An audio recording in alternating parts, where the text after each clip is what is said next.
안녕하세요. 예, 안녕하십니까.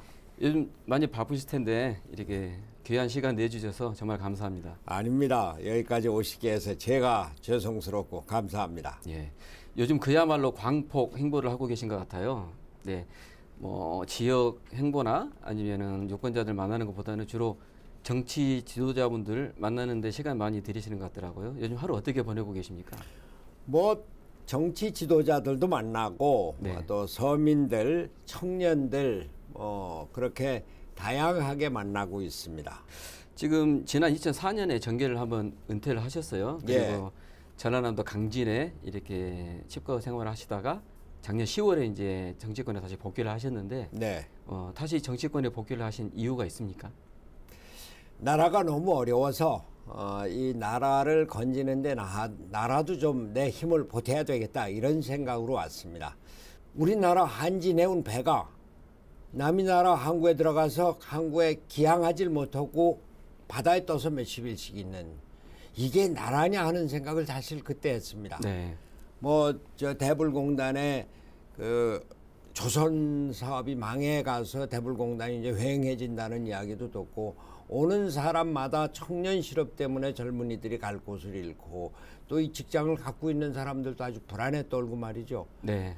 이번 설 연휴 때 보면은 백화점 매출이 지난 20년 만에 처음 떨어졌다는 거 아닙니까? 네. 또 전통시장에 작년 그때하고 올해 그때하고 이렇게 마주 그 두 개 사진을 내놨는데 말도 못하는. 그리고 보십시오. 트럼프가 집권을 했죠. 시진핑은 사드 문제로 압박해오죠. 아베는 이렇게 그냥 난리를 치죠. 이 나라가 온통 국내외적으로 절벽에 갇혀 있는 모습이 돼서 네. 나라를 구하자 이런 생각으로 나왔습니다. 알겠습니다. 나라를 구하자 이런 심정으로 올라오셨는데 마침 또 올해가 대선이 있는 해입니다. 예. 대통령 선거에 출마하시는 겁니까? 지금 이 프로그램이 대선 주자 프로그램이라죠. 그렇습니다. 예. 저는 제가 강진에서 나올 때 내가 무엇이 되는지를 보지 말고 내가 무엇을 하는가를 봐달라라고 한 오래전에 제가 서강대학교에서 그 국회의원 출마할 때 학생들한테 한 말 이걸 다시 국민들에게 환기시키면서 그런 자세로 나왔습니다라고 이렇게 말씀을 드렸는데 지금 우리 그 사회가 나라의 틀을 바꿔야 되는 이런 상황입니다. 광장 민심이 들고 나온 티켓 이게 나라냐 이런 거 아니었습니까? 네. 나라의 틀을 바꾸는데 내가 뭐든지 하겠다. 그런데 당신이 앞장서라. 그러면은 그 짐을 제가 거부할 수 없을 겁니다. 예. 그 짐에 대통령 선거 출마도 들어가 있는 건가요? 뭐 그렇게 봐주시죠. 예. 지금 올해 만약에 이제 대통령 출마를 뭐 하실 것 같습니다. 제 생각에는 하시게 되면 이제 두 번째 도전이신 거예요. 제가 본선에는 못 나갔습니다만 세 번째입니다. 번째군요. 네네. 2012년에 대선 나오셨을 때 예. 그때 슬로건 예. 저녁이 있는 삶 예. 정말 많은 국민들의 가슴을 설레게 했거든요. 예. 저도 이제 포함이 됩니다만은 5년이 흘렀어요. 그때 그 저녁에 있는 삶에 대한 국민들의 수요가 어떻게 바뀌었을 거다. 또 내지는 이번에는 이제 탄핵 정국에서 연장선에서 치러지는 대선이기 때문에 또 올해 대선의 화두는 무엇이다. 어떻게 생각하고 계십니까? 저녁이 있는 삶은 아직도 유효합니다. 네. 사실 5년 전에 저녁이 있는 삶 많은 그 사람들 특히 젊은 직장인들한테 어필을 했는데 어찌 보면 그때 조금 빠르지 않았나 하는 생각이 들기도 했었습니다. 지금 저녁이 있는 삶이 지난 5년 동안 인구의 회자가 되고 또 많은 분들이 그것을 원하고 있습니다. 다만 지금 너무 많은 젊은이들이 직장을 잃고 공시생이다 또 뭐 취업준비생으로 그냥 그 거리를 방황하고 있는데 많은 사람들이 그럽니다. 나한테 저녁이 없는 삶도 좋으니까 일자리를 달라. 네. 이거 정말 무시하지 못할 이야기입니다. 경제는 성장이 떨어지고 있어서 이제 내년도에 KDI에서 발표한 것이 2.5% 경제 성장률인데 더 떨어질지도 모르겠습니다. 이제 저성장이 아주 기초가 되어 있는데 저성장이라고 하는 것은 저고용이고 우리나라 이 청년 실업률이 통계청에서 발표한 게 9.8%인데 실질 경제 청년 실업률은 25%, 35% 뭐 어떤 사람은 40%까지 얘기하거든요. 예. 일자리를 어떻게 만드느냐, 어떻게 경제 기초를 만드느냐 하는 것이 가장 중요한 과제가 되고, 또 제가 7공화국을 얘기를 했습니다만 광장 민심은 이 특권이 없는 사회, 네. 법 앞에 평등한 사회, 이런 것을 원하고 있어서 일자리를 만들고 특권이 없는 공정한 사회를 만드는 것, 이것이 지금 우리의 과제다, 이렇게 생각합니다. 어떻게 보면 5년 전에 저녁 있는 삶을 슬로건을 내거실 때보다 지금이 더 상황이 나빠졌다, 이렇게 더 나빠지고 저녁이 있는 삶은 우리 국민들이 전부 다 갈구하고 있는 우리 사회 희망인데, 그것에 앞서서 일자리를 만들고 또 중소기업을 튼튼히 해서 우리 국민들을 다시 중산층으로 만드는, 이것이 우리의 과제다, 이렇게 생각합니다. 네, 그 강진에 한 2년 정도 계셨죠. 계시는 네. 동안에 사실 정계 복귀를 바라는 목소리가 분명히 있었습니다. 제 생각에는요. 네. 그리고 몇 번의 타이밍도 있었던 것 같아요. 네. 근데 막상 복귀를 하고 보니까 지지율이 그렇게 생각처럼 오르지는 않은 것 같아요. 그 이유가 뭐라고 생각하십니까? 참 지지율이 거시기하죠. 근데 그 지지율이 그렇게 지금 크게 문제가 되는 건 아니라고 봅니다. 네. 지금은 탄핵 정국, 박근혜 하여튼 뭐 그 자리에서 내려와라, 꼴 보기 싫다, 그리고 적폐 청산하자, 이런 것이 오늘의 과제인데, 그 다음 과제는 네. 자, 이게 나라냐, 그럼 새로운 나라를 어떻게 만들 것이냐, 어떤 나라의 틀을 갖출 것이냐 하는 새로운 나라 건설의 과제입니다. 그때가 가면은 손학규에 대한 평가가 달라질 겁니다. 네. 지금 국민의당과의 연대 가능성은 사실 언론 보도를 보면 기정사실화된 것처럼 나오고 있거든요. 국민의당과는 어떤 개혁이나 여러 가지 나중에 정치 발전을 위해서 공유하고 있는 게 많다, 이렇게 생각을 하시는 건가요? 어떻습니까? 뭐 국민의당과 앞으로 그 우리나라 정치 개혁과 관련해서 같이 연대하고 손을 잡고 할 일 뭐 많이 있다고 생각을 합니다. 네. 저는 이번 대통령 선거를 저희 그 친박뿐만이 아니라 수구 보수 세력, 수구 세력은 정권에서 멀어졌다, 정권을 잡으려고 생각해서는 안 된다, 네. 이런 생각이고요. 그러면은 지금 대통령 선거의 주체가 될 것은, 한쪽은 이미 거의 확실시되고 있는 그 민주당의 패권 세력, 문재인 세력이죠. 이쪽이 하나가 될 것이고, 네. 다른 한쪽은 기득권과 패권에 반대하면서 우리나라를 합리적으로 개혁해 나가자고 하는, 우리 국민들에게 일자리를 주고 그 불평등과 불공정을 없애는 공정사회를 만들고 한반도의 평화를 이룰 수 있는 이러한 새로운 정치 세력이 하나의 그 주체를 이루어서, 그렇게 양자 간의 대결이, 실질적으로는 네. 양자 간의 대결이 되고, 이런 새로운 개혁 세력이 결국 문재인 그 민주당 후보를 이길 것이다, 이렇게 생각을 합니다. 거기에 한 주체로서 우리 국민주권의 시대가 왔으니까 국민주권 개혁회의가 하나의 발판이 되고, 네. 또 국민의당이 지난 총선 과정을 통해서 제3당으로서 다당제를 확립하는 데 중요한 역할을 했고, 또 국민의당이 새로운 정치를 희망하는 국민들의 희망을 많이 일정 부분 담고 있기 때문에, 네. 그렇게 해서 연대를 하면서 또 우리 뭐 김정인 뭐 대표라든지 또 뭐 다른 이런 세력들이 같이 그 새로운 개혁 그 세력의 주체를 이루어서 새로운 정권 교체를 해내겠다, 그런 생각을 갖고 있습니다. 네. 방금 말씀하신 그 지대가 소위 우리가 말하는 그 제3지대, 이렇게 표현해도 되는 저는 거죠? 뭐 저 자신은 제3지대라는 표현을 쓰질 않았습니다.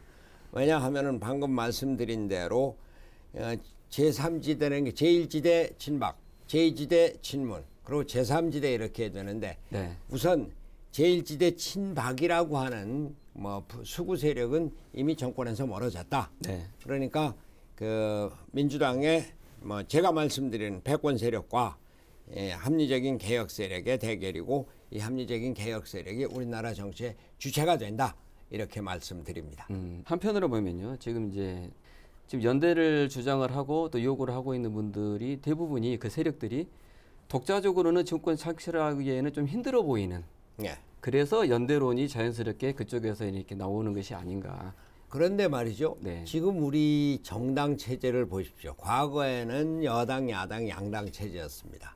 지난 총선을 계기로 다당제가 확립이 됐습니다. 네. 이번 새누리당의 분당을 계기로 해서 다당제가 더욱더 확고해져서 자, 민주당이 있죠. 국민의당이 있죠. 새누리당이 있죠. 바른정당이 있죠. 또 정의당이 있죠. 그리고 그 저 손학규가 또 하나의 정치 세력을 만들고 있고 문제는 다당제에서 이와 같은 다당제에서 누가 대통령이 되든 대통령은 여소야대 야당 지도자가 됩니다. 네. 그럼 정치적인 안정을 기할 수가 없습니다. 네. 그러니까 그 정치적인 안정을 기하려면은 여러 정당들이 모여서 연립정부, 통합정부를 만들어서 그런 통합된 그런 세력이 정치를 이끌어가는 합의제 민주주의, 이것이 우리나라 정치의 미래가 될 겁니다. 지금 혼자서는 대통령 될 수 없기 때문에 연합하지 않느냐라고 말씀을 하시지만 그것은 우리 정치 현실과 새롭게 전개되는 현실과 떨어진 말씀으로 이제 앞으로 연립정권은 불가피한 우리의 현실이다. 문재인 대표도 바로 며칠 전에 통합정부인가 연합정부인가 이런 얘기를 하지 않았습니까? 네, 그렇죠. 현실적으로 자기가 설사 대통령이 된다고 하더라도 저는 문재인 씨가 대통령 되지 않을 것이라고 봅니다만 된다고 하더라도 내가 소수당의 지도자로서 전국을 이끌 수 없으니까 연립정부를 한다라고 얘기를 하고 있습니다. 그럼 그 연립정부를 대통령 되고 나서가 아니라 대통령 되기 전에 내가 어떤 정당과 같이 연립정부를 꾸려나가겠다. 이런 정치적인 연합, 연대 그림을 보여주어야 할 것이고 그것이 제가 말씀드리는 개혁 세력의 모습이다. 이런 말씀을 드립니다. 알겠습니다.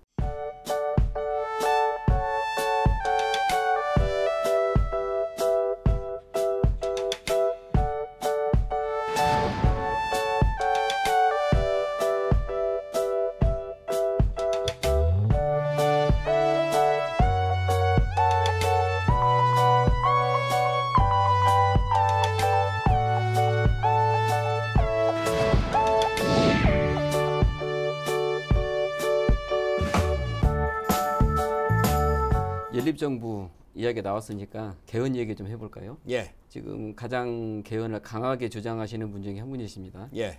근데 5년 전 대선 때는 개헌 얘기 안 하셨던 것 같아요. 예, 예. 지금 와서 개헌을 주장하시는 가장 큰 이유는 무엇인가요? 제가 그 전에는 내각제 반대론자였습니다. 다른 거 빼놓고 일본만 하더라도 일본의 국무총리 임기가 평균 임기가 1년이 될까 말까 해서 정치적인 불안이 경제를 앞에서 이끌지 못하고 국제적인 위상을 아주 낮춰놨습니다. 네. 일본의 분파주의, 파당주의 이런 것들이 일본 정치를 그렇게 망쳐놓았기 때문에 우리같이 파벌이 심하고 또 지역적인 차별이 또 심하고 또 이 재벌의 정치적인 압력이 심한 나라에서 내각제는 안 된다 이렇게 생각을 했었습니다. 네. 근데 독일에 가서 보니까 백문이 불여일견이라고 저렇게 번영을 하고 세계 최대 복지국가고 동서독 통일을 했는데 이게 어떻게 된 것인가 보니까 정치적인 안정이 독일을 세계 최고의 경쟁력을 갖춘 경제를 이끈 겁니다. 독일이 지난 70년 동안 정확하게 1949년에 정부 수립을 했으니까 68년 동안 국무총리가 8명밖에 바뀌질 않았습니다. 70년 동안에요? 그렇죠. 8명밖에 바뀌질 않았습니다. 그 독일은 세계 미국 다음으로 이제는 중국 다음입니다만 그 세계 최고의 경쟁력을 갖춘 기술 경제 국가입니다. 네. 그리고 북부라파 스웨덴이다 노르웨이다 덴마크다 이런 나라가 복지국가라고는 합니다만 그건 작은 나라들이고 독일은 8천만 인구의 거대 국가가 거의 완전한 요람에서 무덤까지 복지국가를 완성을 했습니다. 네. 그리고 통일을 이뤘는데 그게 어디서 나왔는가? 정치적인 안정입니다. 그리고 연립정부를 통해서 그 정책의 통합을 기했습니다. 콜 수상 때 독일 통일을 이루었는데 소독하고 동독마르크와 가치가 4대 1이었는데 1대 1로 교환을 해줬습니다.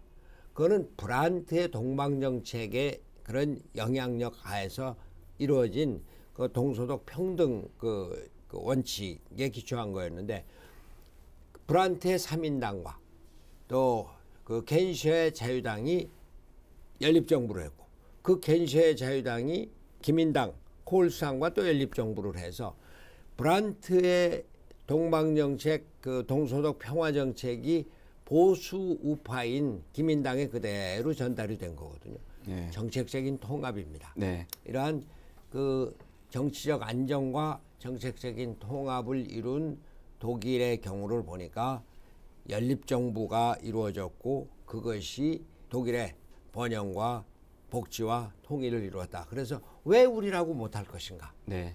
우리가 더더군다나 다당제가 바로 눈앞에 와 있는데 네. 지난 4년 동안 박근혜 대통령이 뭐 해놓은 게 뭐 하나 있습니까? 국회를 통솔하지 못했기 때문에 국회하고 행정부하고 그 권력의 어떤 통일, 통합 조정이 이루어져야 된다 이런 생각입니다. 네. 그래서 개헌의 방향은 의원 내각제로 가야 된다. 독일식의 네. 책임 총리에 의한 의원 내각제인데 그것은 그 연립정부에 의한 협치 합의제 민주주의다. 뭐 지금은 좀 어렵습니다만 네. 그러나 뭐 헌법을 고치는 것을 내용적으로 보면 그렇게 어려운 것은 아닙니다. 알겠습니다. 근데 지금 시기상으로의 대선이 뭐 벚꽃 대선 이야기도 나오고 있고요. 상당히 빨라질 것으로 예상이 되고 있는데 그 안에 개헌 가능할까요? 그런데 지금 와서 뭐 이제 대선이 가까워왔으니까 이런 얘기인데 네. 우리가 개헌 얘기가 벌써 언제 나왔습니까? 그때부터 시간이 없다는 거예요. 왜 시간이 없습니까? 4.19 때 헌법 개정 2달 만에 했고 6월 항쟁 때 헌법 개정 2달 만에 하고 2달 만에 국민투표했습니다. 지금도 얼마든지 시간이 있습니다. 이제 모처럼 국회에서 개헌 특위가 만들어졌으니까 네. 대선을 뭐 정당에서 대선을 추진하는 사람들은 대선 전국으로 가라 얘기해요. 헌법 개정 특위에서는 헌법 개정이 그 본분이고 책무인 만큼 헌법 개정안을 만들어라. 만들어서 개헌 특위에서 의결을 하고 국회 본회의에서 의결을 하면은 그거는 아무리 대통령 선거가 빨라져도 4월 말인데 그 이전에 충분히 하고도 남습니다. 의지의 문제고 선택의 문제입니다. 아, 국민투표까지도 4월 안에 할 수 있다. 아니 이렇게 국민투표까지도 마음만 먹으면 할 수 있는데 그게 만약에 안 돼도 네. 안 돼도 헌법 개정안을 만들고 그 뒤에 국민투표하면 되는 거 아니에요. 선거 국회는 국회대로 지금 20대 국회가 그대로 진행되고 있으니까 말이죠. 아, 그렇잖아요. 대선은 대선 일정대로 진행을 대선대로 하고 가고 헌법 개정 개헌대로 가고. 그럼 대선 이후에도 개헌은 이루어질 수 있다. 아 그러면요. 그리고 지금 대통령이 돼서 내가 개헌하겠다. 헌법 개정은 국회에서 하는 거고요. 네. 그 대통령이 개헌안을 발의를 할 수는 있지만 헌법 개정 그 자체는 국회 의결을 통해서 국민투표로 가는 거지 대통령이 이제 도장을 찍는 게 아닙니다. 예. 뭐 물론, 착각을 예. 하고 있는데 예. 그러면 내가 대통령 되면 뭐 하겠다. 대통령 돼서 개헌한 사람이 어디 있습니까? 우리 저 김대중 대통령 DJP 연합으로 정권 잡았습니다. JP한테 총리 주고 경제 강요 임명권을 다 줬습니다. 그러고서는 그 DJP 연정을 했는데 그때 연정 조건이 내각제 개헌이었습니다. 그랬죠. 예. 근데 안 하지 않았습니까? 안 됐죠. 예, 안 됐죠. 대통령 한 사람은 이 모든 특권을 갖고 있는 대통령 이거를 놓지 않습니다. 지금 제가 대통령의 특권을 내놔야 된다고 얘기를 합니다만 87년에 우리가 민주화가 됐는데 그때 민주화 헌법 개정의 핵심은 대통령을 우리 손으로 직접 뽑는다. 대통령 직선제였습니다. 대통령의 권한은 63년 박정희 체제 그대로였습니다. 대통령이 대법원장 실질적으로 임명하지 않습니까? 네. 헌법재판소장 임명하죠. 감사원장 대통령 직속으로 있죠. 또 모든 예산권 대통령이 다 행사하죠. 지난 국회에서 400조 예산 중에 국회에서 조정한 건 8천억 원밖에 안 됩니다. 400분의 1이 안 됩니다. 네. 모든 인사권 다 갖고 있죠. 이런 대통령의 권한이 어디 있습니까? 그러니까 이러한 그 무지막지한 대통령의 권한 때문에 그 밑에 숨어 있는 최순실이가 뭐 온갖 농간을 다 부리고 뭐 외국 대사까지 임명하는데 관계했다고 그러지 않습니까? 네. 그런데요, 만약에 개헌 전에 대통령 선거가 이루어지게 되면 어차피 지금 방금 그 비판을 하셨던 제왕적인 그런 뭐 대통령제에 의해서 대통령이 선출이 되는 거고요. 개헌은 그 뒤에 이제 추진이 될 거 아닙니까? 일정상으로. 그러면은 지금 뽑아놓은 그 제왕적 대통령 구조 하에 대통령 임기를 5년 그대로 가는 거 아니겠습니까? 글쎄, 그러니까 제가 지금 그 개헌 일정대로 추진해 나가자라고 하는 것이고, 만약에 그 헌법재판소에서 대통령 그 탄핵소추안이 인용이 바로 된다. 그러면 그때까지 된 것을 그대로 다음 대통령이 이행을 할 수 있도록 하는 법안을 만들거나 뭐 최소한도 결의안을 뭐 채택을 하든지 그렇게 해서 이것을 다음 대통령이 개헌안을 폐기하지 못하도록 하는 이런 고리를 만들어 놔야 된다. 이런 말씀입니다. 제가 강제성을 부여한다. 다음 대통령에게. 그런 고리를 만들지 않고서 대통령이 누가 그 자기한테 주어진 이 막강한 권한을 내놓으려고 하겠습니까? 그거는 인지상정입니다. 그런 것을 입법으로 가능하겠습니까? 그런 강제성을 부여하는 게? 입법으로 하면은 되는 거죠. 우리나라가 법치국가인데요. 네, 뭐 국정 현안에 대해서 몇 가지 좀 이야기 더 나누겠습니다. 그 외교 안보 대통령이 되신다면은 가장 중요한 부분이 또 그런 부분일 것 같아요. 근데 미국 트럼프 대통령이 지금 한미 FTA 재협상하겠다. 그렇게 이야기를 하고 있어요. 대선 전부터 그걸 공약을 했었고. 근데 뭐 한미 FTA 체결할 때부터 그 우리나라의 손해다 하는 주장하시는 분도 계시고요. 재협상이 잘 된 겁니까? 아니면 이게 무리할 부분입니까? 어떻게 보시는지요? 제가 트럼프 취임식에 갔었죠. 네. 트럼프가 미국 아메리카 퍼스트, 미국 제일주의를 외치고 또 바이 아메리칸, 하이 아메리칸, 미국 물건을 사라. 미국 사람들을 고용해라. 네. 미국 자국 보호주의를 강하게 외쳤습니다. 거기 모인 사람들이 제가 그 축하 음악회에 갔었고 취임식에 갔었고 취임식 퍼레이드에 갔었고 또 무도회는 제가 그 귀국해야 될 시간 때문에 앞에만 갔다 안에 들어가지는 못했었는데 근데 놀랐습니다. 막 그 열광을 하는데 그 주변에 있는 사람들이 거의 다 백인이었어요. 네. 흑인 한 사람도 제가 보질 못했고 네. 황인종도 뭐 저희 부부밖에 보질 못하고 이런 정도였는데 이거 정말 큰일이구나. 네. 미국이 세계를 지배하고 세계를 주도하는 나라인데 미국만 갖고 뭐 생활하겠다 이러면 어떡하나. 한미 FTA 뭐 아직까지는 취임 후에는 공식적으로 얘기를 나오지 않았습니다만 상무장관, 무역대표부 USTR 대표 또 미국 국가무역위원회 위원장 이 사람들이 전부 다 미국 보호주의자들이고 또 중국에 대해서 강한 비판자들이고 그래서 한국에도 분명하게 이런 요구가 있을 것이다 라고 하는데 저는 여기서 우리가 아주 떳떳하고 당당한 자세를 취해야 된다 이렇게 생각합니다. 한미 FTA 이후에 미국에 대한 우리 무역 흑자가 좀 늘기는 했습니다만 그러나 우리가 미국에 투자한 것이 300억 불이 넘습니다. 그것으로 미국에 새롭게 만들어진 일자리가 18,000개가 넘습니다. 네. 또 지식산업, 서비스 산업 쪽에서 미국이 가져간 돈이 100억 불입니다. 네. 그러니까 상호 간에 뭐 이익이 되고 혜택이 되는 이런 것을 무조건 뭐 그 무역 흑자, 그러니까 무역 적자가 늘어났다고 해서 개정하자 이런 것은 뭐 자세가 아니고 또 주한미군의 그 주둔비 분담금을 한국에 더 늘려야 되겠다라고 하는데 네. 우리가 미국으로부터 사들인 무기만 한미 FTA 이래로 78억 불, 그러니까 8조 원이 되는 8조 원, 거예요. 예. 그러니까 우리는 아주 떳떳하고 당당하게 아니 미국이 여기 한국의 방위만을 위해서 왔느냐? 동북아시아 그 미국의 동북아시아 전략의 일환이 아니냐? 그러니까 당연히 당신네들이 부담금을 내야 하는 것이고 그렇게 떳떳하고 당당하게 나가야 된다 이런 생각입니다. 철저하게 실리적인 관점에서 우리가 그리고 중심을 국익에서도 갖고 그렇고 또 이 안보 국제적인 안보 차원에서도 동북아시아의 평화와 안전을 위해서 미국이 해야 될 역할이 분명히 있는 것이고 물론 우리는 한미 동맹이 그 한국에서 차지하는 위치 이것에 대해서 높이 평가를 하고 또 고마워할 것은 고마워하고 하는데 분명한 것은 한반도가 또 하나의 새로운 분규의 중심지가 돼서는 안 된다. 네. 특히 전쟁이 발발하는 이런 전쟁 중심지가 돼서는 안 된다고 하는 확고한 신념을 갖고 미국과 중국이 한반도에서 대결하는 것이 아니라 미국과 중국을 한반도에서 하나로 합치는 그러한 역할을 한국 정부가 나서서 해야 된다. 이런 네. 생각입니다. 네, 알겠습니다.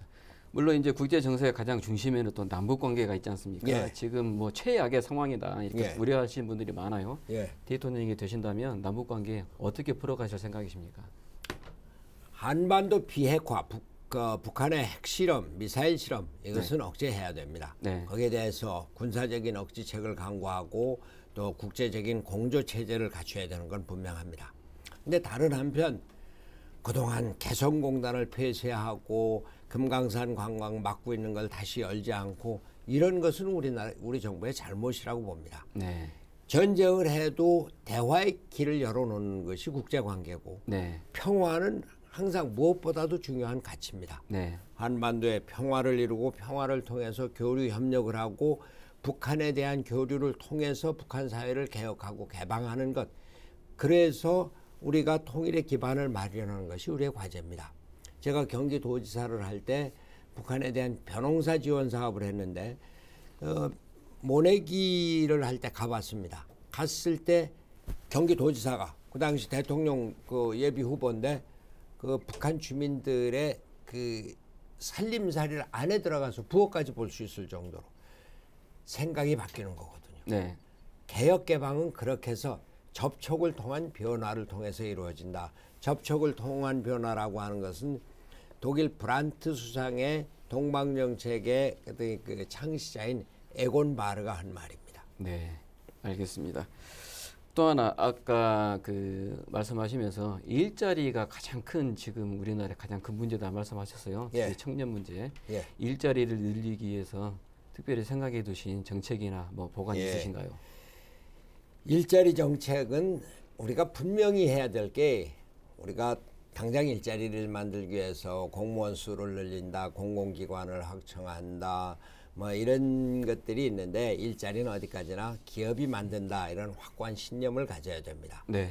우리가 공무원을 뭐 소방공무원, 교사직 공무원 더 늘려야 됩니다. 그러나 그것이 일자리 그 확충의 기본이 될 수는 없는 것이고 기업을 활성화시키고 중소기업을 왕성하게 해서 좋은 일자리를 많이 만드는 것 이것을 국가 정책의 기본으로 삼아야 된다 이 얘기입니다. 네. 제가 사람들한테서 판교를 보면은 그 손학규가 보인다. 또 파주를 보면 손학규가 보인다. 이런 이야기를 듣습니다. 판교 톨게이트 바로 옆에 뭐 한 13층, 14층짜리 건물들이 쫙 있는데 제가 경기도지사를 하면서 4년 동안 건설부하고 싸워서 그 20만 평에 대한 디자인을 다 하고 어디 어떤 기업이 들어서게 하고 그러고서는 기공식까지 하고 나왔는데 지금 7만 2천 개의 완전히 새로운 고급 일자리가 생겼습니다. 네. 거기서 연매출이 70조가 나온다고 합니다. 파주는 LG LCD 단지 50만 평 거기다 협력 단지까지 165만 평을 만들었는데 제가 경기도지사 처음 할 때 파주 인구가 17만이었는데 지금 42만이 됐다고 합니다. 아주 전형적인 기업 도시가 됐습니다. 제가 대통령이 되면은 우리 기업이 제대로 기업 활성을 할 수 있고 대기업에 의해서 갈취당하고 횡포를 당하는 이런 것이 아니라 중소기업이 기술을 개발을 하고 인력 개발을 해서 세계적인 그 중견기업이 될 수 있도록 말이죠. 네. 독일과 같은 히든 챔피언을 만들어서 저희 그 세계적인 우리나라 중소기업 일자리가 만들어져서 우리 그 청년들이 대기업은 대기업 들어가고 싶은데 일자리가 몇 개 안 되니까 들어갈 수 있는 사람은 아주 극히 한정돼 있고, 그러니까 공시생으로 몰리는데 공시생 50대 1, 100대 1 그 치열한 그 지옥 속에서 살고 있는데, 이런 지옥을 면하게 해줘야 된다. 문제는 일자리는 지도자의 의지와 결심입니다. 지도자의 모습입니다. 제가 그 경기도지사를 할 때 그 벽에 일자리 현황판을 만들고 길거리에까지 전자식으로 일자리 현황판 만들었습니다. 네. 그거는 도민들에게 자랑하는 것이 아니라 저 자신에 대한 경고였습니다. 모든 투자를 할 때 그 1,000만 불 투자하다 그러면 그것으로 일자리가 몇 개 생기느냐, 또 1억 불 투자하다 그러면 그 일자리가 몇 개 생기느냐, 모든 것을 일자리를 중심으로 할 때 중소기업이 생겨나고 중소기업이 왕성하게 발전해서 중산층을 많이 만들어내는 그런 일자리 전국 대한민국을 만들겠다. 그것이 제 모토입니다. 알겠습니다. 그 방금 말씀하실 때 그 경기지사 역임하실 때 일자리 또 이렇게 기업 유치 많이 하시고 말씀하시는데, 저희도 많이 실감합니다. 광주에서 버스를 타고 서울 올라갈 때요, 그 판교 지나가면서 예. 야, 정말 부러움 많이 느끼거든요. 예. 이제 한편으로는 그런 이제 뭐 기업의 투자 여력이랄지 이런 것들이 경기도에 집중이 될 때 지방에서는 상대적으로 피폐화 돼가고 있었던 게 아닌가, 가슴이 아프거든요. 예, 대통령이 되시면은 예. 경기도만 살찌울 건 아니지 않습니까? 제가 경기도지사를 할 때 네. 좀 다른 얘기입니다만 세종시 그 행정도시에 찬성을 했습니다. 네. 경기 현역도지사가 그 행정수도 행정도시 이전에 찬성을 하고 또 지방혁신도시 이전을 찬성을 했습니다. 네. 그 경기도 분당 뭐 이 일대 그 많은 공기업이 있었던 게 지방으로 하는 걸 다 동의를 해준 겁니다. 도지사를 하면서 많은 외국 기업들이 왔는데 중앙정부에서 지방으로 내려보내려고 그렇게 애를 썼습니다. 갈 테면 가라고 그랬습니다. 네. 그 백신 회사가 화순에 그 제약단지로 간다고 해서 가라고 했습니다. 근데 결국 안 갔습니다. 또 LCD 유리공업단지가 충북 어디로 간다고 해서 가라고 그랬습니다. 한국에 오면 됐지 꼭 경기도에 오는 것만이 내가 목표로 하는 바가 아니다. 근데 뭐 결국 간다고 하고 결국 안 됐습니다. 저는 지방의 균형 발전이 대단히 중요하다고 생각을 합니다. 또 제가 전라남도 강진에서 2년 넘게 살고 있었던 사람으로 네. 호남의 중요성, 호남의 발전 가능성에 대해서는 저는 확고한 신념을 갖고 있습니다. 네. 이제는 중후장대 산업이 이제 점점 그 쇠퇴의 길을 걷고 있는데, 호남의 아름다운 자연환경, 네. 또 아주 전통 있는 예술과 문화, 이러한 것들이 이제 새로운 4차 산업혁명의 중심지가 될 수 있다. 네. 또 환경을 기초로 하는 새로운 산업의 중심지가 될 수 있고, 많은 여행 관광객을 끌어들일 수 있는 인프라를 갖추고 있다. 그런 인프라를 제대로 만들어주는 것이 국가의 역할이다. 저는 호남의 발전을 위해서 인프라를 깔고 또 그런 기업을 유치하고 여행객을 유치하고 이러는데 국가가 앞장서도록 하겠습니다. 알겠습니다. 예. 그 다른 야당의 대통령 목표를 두신 후보님들은 그 개헌의 방향을 이야기할 때 지방 분권도 개헌에 물론이죠. 포함시키겠다 이런 말씀들을 많이 하시거든요. 방금 말씀하신 지역 균형 발전의 차원에서 지방 분권 개헌도 혹시 생각을 하고 계십니까? 그럼요. 제가 경기도지사를 하지 않았습니까? 네. 도지사를 하다 보면은 사람 하나 늘리는데 전부 다 중앙부처의 그것도 뭐 행정자치부의 도장만 받아서 되는 게 아니라 또 뭐 기획재정부의 도장도 받고 뭐 여러 뭐 절차가 많습니다. 경기도는 지방 재정 자립도가 상당히 높아서 중앙정부의 재정 지원을 그렇게 많게 받지 않았는데, 그 지방의 경우 보면은 재정 자립도가 10% 15%밖에 안 되는 그런 데서 그 어떻게 2천억 3천억 그 시군 단위입니다. 뭐 4천억 5천억을 운영하느냐, 뭐 이게 전부 다 중앙의 사업인 겁니다. 네. 그런 꼬리표를 띄고 전체적으로 전라남도에 뭐 5조면 5조 띄워줄 테니까 그거 우선 알아서 해라. 또 각 시군에 2천억 3천억 띄워줄 테니까 그거 알아서 해라.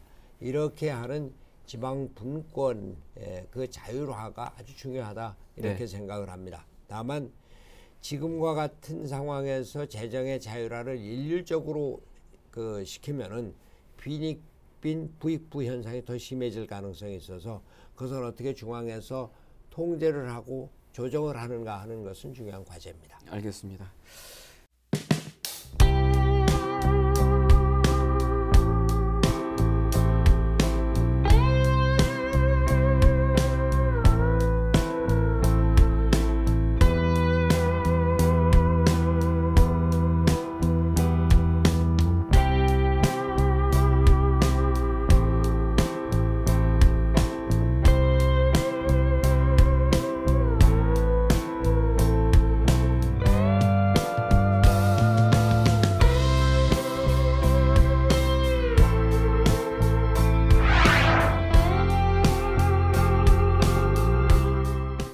의원님께서는 굉장히 많은 경력을 갖고 계시고요. 또 각각의 경력일 때 굉장히 큰 성과를 보여주셨어요. 그래서 굉장히 많은 강점을 갖고 계신 분인데 한편으로는 확실한 지지 세력이 없다. 이런 게 약점이 아닌 약점으로 이렇게 지적하시는 분들도 계시고요. 또는 이제 그런 면에서 저평가된 우량주다. 항상 꼬리표처럼 따라붙는 그게 또 있지 않습니까? 의장님께서 생각하시는 본인의 약점 무엇입니까? 그 워렌 버핏이라고 하는 세계적인 투자가가 있죠. 네. 그 투자를 하려면 저평가 우량주에 투자를 해라. 네. 그러니까 가치 투자라고 합니다. 가치를 보고 투자를 해라. 그 벌써 몇 년 전입니까? 노무현 대통령 될 때 민주당 경선 때 그때 앞서가던 이인재를 투자를 하지 않고 광주 시민들이 노무현한테 투자를 했습니다. 네. 노무현을 찍었죠. 그래서 그때부터 노무현이 이제 승승세를 타갖고 대통령 후보가 됐는데 저는 아까도 잠깐 말씀드렸지만 이제 지금 과거의 적폐청산이 우리의 현재 민심이라면은 새 나라를 어떻게 건설할 것인가? 새 나라 건설이 그냥 무슨 대통령 중심제를 내각제로 바꾼다 이런 권력 구조뿐만이 아니라 중요한 것은 우리나라가 앞으로 뭘 먹고 살 것인가? 이런 불평등 구조를 어떻게 해소할 것인가? 법 앞에 평등을 어떻게 해소해서 정유라 같은 사람이 나오지 않을 것인가? 이런 데 대한 관심이 높아지면은 법 앞에 평등하고 기회를 평등하게 해주고 우리 일자리를 많이 만들고 경제적으로 번영하게 하고 이런 능력을 누가 갖고 있을 것인가? 누가 서민들의 삶을 가장 잘 알고 서민들의 네. 아픔을 대변할 것인가?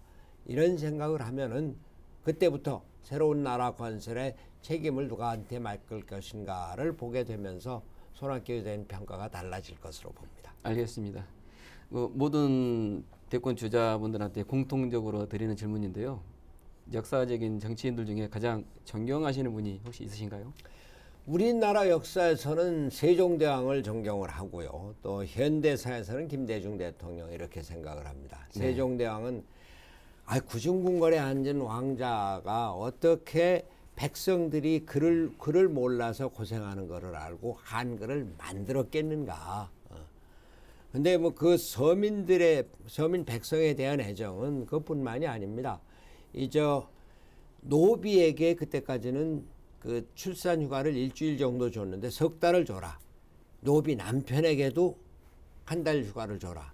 이건 지금도 우리가 제대로 실행이 안 되는 이런 혁명적인 발상입니다. 네. 그런 백성을 위한 그 정치, 이것이 세종대왕의 정치라고 생각하고 김대중 대통령은 굳이 말씀드리지 않아도 인동초의 그 강인한 의지를 갖고 있으면서 더 중요한 것은 미래를 보는 지도자였습니다. 네. 70년대 대중경제론을 책을 썼고 70년대 4대국 안전보장론 그것이 그 뒤에 2000년에 남북 정상회담을 통한 남북 평화의 기초를 이뤘고 국민기초생활제도라고 하는 복지제도의 기초를 이룬 우리나라 역사를 IMF 위기 극복 또 복지제도, 남북평화 이런 기본을 세운 분입니다. 네, 의장님께서는 세종대왕 또 김대중 전 대통령을 뛰어넘는 그런 정치 지도자가 되기를 바라는 마음에서 대통령이 당선이 되신다면 앞으로 임기를 마친 뒤에 나는 어떤 지도자로 어떤 정치 지도자로 남고 싶다. 저는 기억되고 싶다. 예. 서민의 친구, 서민의 벗 손학규 이런 생각을 했습니다. 제가 민심대장정 100일을 마치고 나서 100일 동안 아무런 사고도 없이 열심히 일하고 아주 얼굴이 좋아지고 그랬어요. 아, 나는 서민들과 생활에 어떠한 어려운 상황에서도 같이 생활할 수 있는 그런 지도자가 될 수 있겠구나. 근데 우리나라 지금 서민들이 얼마나 어렵습니까? 부익부 빈익빈이 심해져서 상위 10%의 소득이 전체 50%가 된다고 하는 거예요. 상위 1%가 전체 15%의 뭐 소득을 갖고 간다고 하는. 그러니까 나라가 어려워지는 것이 상위층이 어려워지는 것이 아니라 서민들이 어려워지는 것인데 이 서민들의 아픔을 같이 나눌 수 있는 지도자, 그래서 서민들의 아픔을 해결해 줄 수 있는 지도자로 정치를 하고 싶고, 정치가 끝났을 때 손학규는 서민의 벗이었다, 이런 그 이름을 듣고 싶습니다. 네, 알겠습니다. 끝으로 광주 전남 지역민들께 새해 인사 겸해서 앞으로 각오 포부 한 말씀 해주시죠. 광주 전남의 국민 여러분, 참으로 반갑습니다. 새해 복 많이 받으십시오. 제가 작년까지 2년 넘게 강진에 있으면서 호남의 가치에 대해서 많은 생각을 했습니다. 이순신 장군이 양무호남 시무국가 이 말씀을 왜 하셨는지 그 뜻을 알게 되었습니다. 호남 사람들, 참 이 나라의 모든 것을 바치고 민주주의를 이루고 또 평화의 기초를 이룬 호남의 국민들이 아직도 소외되고 아직도 골대를 받고 있고 지역은 정체되고 있습니다. 양무호남 시무국가, 이것을 제가 깊이 새겨서 호남이 우리 대한민국의 기초가 되고 호남의 발전과 융성을 통해서 대한민국의 발전과 융성을 이루겠다. 호남에서의 평화를 통해서 한반도의 평화를 이루겠다. 이런 각오로 나서겠습니다. 광주 호남 여러 국민 여러분들께서 적극 성원해 주실 것을 부탁드립니다. 감사합니다. 네, 오늘 바쁘신데 귀한 시간 내주셔서 감사합니다. 그래서 고맙습니다. 감사합니다.